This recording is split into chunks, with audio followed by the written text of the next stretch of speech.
शुद्ध मन का आधार। अन्न को ब्रह्म कहा गया है क्योंकि वह न केवल शरीर का पोषण करता है बल्कि मन की गहराइयों तक अपनी छाप छोड़ता है।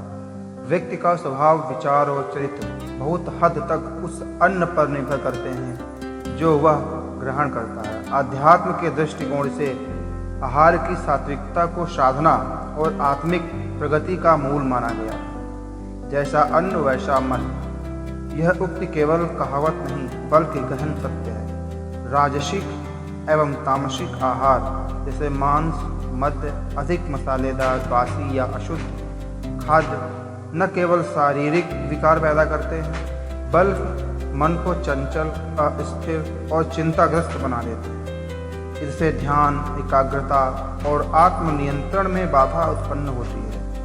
दूसरी ओर सात्विक आहार जैसे ताजे फल, अनाज, दूध, घी और सादा शुद्ध भोजन मानसिक शांति, विवेक और संतुलन को बढ़ाते हैं। उपनिषदों में स्पष्ट रूप से कहा गया है कि मन अनम्य है, यानी मन अन्न से बनता है।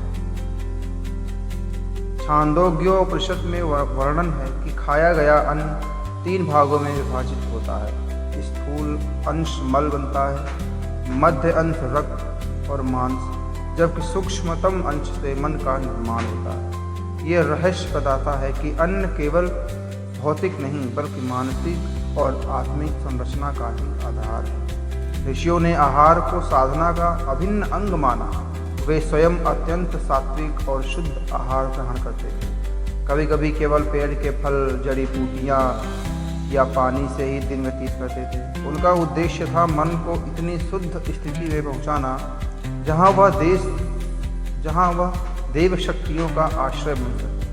आहार न केवल अपनी प्रकृति से सात्विक, राजसिक, तामसिक बल्कि अपने शोध और निर्माण प्रक्रिया से भी प्रभावित करता है।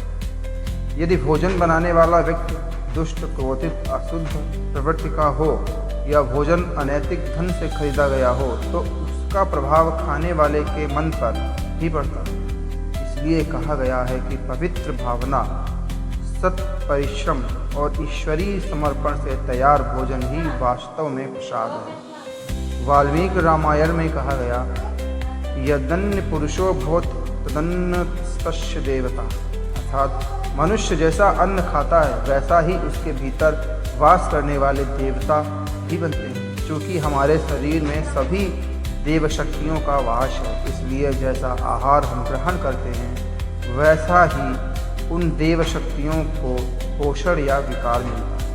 इसलिए साधक को केवल व्रत, संयम और तप से ही नहीं बल्कि आहार की पवित्रता से भी अपने साधन पथ को पुष्ट करना चाहिए। सात्विक, मिताहारी, भावपूर्ण भोजन शरीर और मन को दिव्य ऊर्जा से भर देता है, जिससे चित्त की शुद्धि होती है, विवेक जागृत होता है और आध्यात्मिक उन्नति संभव होती है। निष्कर्षतः आहार केवल पोषण नहीं बल्कि आत्मगति का माध्यम है। इसलिए साधना के इच्छुक व्यक्ति को चाहिए कि वह अपने आहार को पवित्र, सात्विक और विवेकपूर्ण बनाए, जिससे उसका मन निर्मल हो और जीवन आध्यात्मिक ऊंचाइयों की ओर अग्रसर हो।